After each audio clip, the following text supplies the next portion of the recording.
4 ദിവസമായി നിർത്താതെ തുടരുന്ന മഴയും കടൽക്കയറ്റവും താറുമാറാക്കിയിരിക്കുകയാണ് ചെല്ലാനം തീരദേശവാസികളുടെ ജീവിതം. പുത്തൻതോട് മുതൽ വടക്കോട്ടുള്ള പ്രദേശങ്ങളായ കണ്ണമാലി, ചെറിയകടവ്, കമ്പനിപ്പടി, കാട്ടിപ്പറമ്പ്, മനാശ്ശേരി, സൗദി എന്നിവിടങ്ങളിലെ നൂറുകണക്കിന് വീടുകൾ കഴിഞ്ഞ 4 ദിവസമായി വെള്ളത്തിലാണ്. ഓർക്കാപ്പുറത്താണ് കടൽ കയറുന്നതെന്ന് നാട്ടുകാർ പറയുന്നു. വീടുകൾക്കകത്ത് വെള്ളം കയറിയതിനാൽ പാചകം ചെയ്യാനും ശുചിമുറി ടാങ്ക് വെള്ളത്തിൽ മുങ്ങിയതോടെ പ്രാഥമിക ആവശ്യങ്ങൾ നിറവേറ്റാനും കഴിയാതെയായി. പ്രായമായവരും കുട്ടികളും അടങ്ങുന്ന കുടുംബങ്ങൾ എന്തു ചെയ്യുമെന്നറിയാതെ നട്ടം തിരിയുകയാണ്. ഭൂരിഭാഗം ആളുകളും വീടുപേക്ഷിച്ച് ബന്ധുവീടുകളിലേക്കും മറ്റ് സുരക്ഷിത സ്ഥലങ്ങളിലേക്കും മാറി. തീരദേശ റോഡിൽ വെള്ളം കയറിയതോടെ ഇതുവഴി സഞ്ചരിച്ച ഒട്ടേറെ വാഹനങ്ങൾ തകരാറിലായി. ജനപ്രതിനിധികളാരും പ്രദേശത്തേക്ക് തിരിഞ്ഞു നോക്കുന്നില്ല എന്നതാണ് നാട്ടുകാരുടെ പരാതി. ശക്തമായ തിരമാലയിൽ നിരവധി വീടുകൾക്ക് സാരമായ തകരാറ് സംഭവിച്ചിട്ടുമുണ്ട്.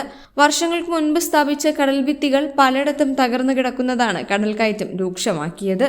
കണ്ണമാലി, ചെറിയകടവ്, കാട്ടിപ്പറമ്പ് പ്രദേശങ്ങളിൽ കടൽഭിത്തി തകർന്ന അവസ്ഥയിലാണ്. ഭിത്തിയുടെ അറ്റകുറ്റപ്പണിയും വർഷങ്ങളായി നടക്കുന്നില്ലെന്ന് നാട്ടുകാർ ആരോപിക്കുന്നു.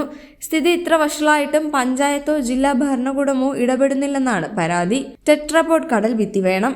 ചെല്ലാനം മുതൽ പുത്തൻതോട് വരെ സ്ഥാപിച്ച ടെട്രാപോഡ് കടൽഭിത്തി നിലവിലെ പ്രശ്നബാധിത മേഖലയായ പുത്തൻതോട് നിന്ന് വടക്കോട്ടുകൂടി നിർമ്മിക്കണമെന്നാണ് നാട്ടുകാരുടെ ആവശ്യം. ADB ലോൺ ലഭ്യമാക്കി പദ്ധതി നടത്താനുള്ള സർക്കാരിന്റെ ശ്രമങ്ങൾ എങ്ങും എത്തിയിട്ടില്ല. ചെല്ലാനത്ത് നിർമ്മിച്ച 7 കിലോമീറ്ററോളം നീളത്തിലുള്ള ടെട്രാപോഡ് ഭിത്തി ഇവിടെയുള്ള കടൽ പ്രശ്നത്തിന് പരിഹാരമാകുമെന്നതിന് തെളിവാണെന്ന് നാട്ടുകാർ ഓർമ്മിപ്പിക്കുന്നു.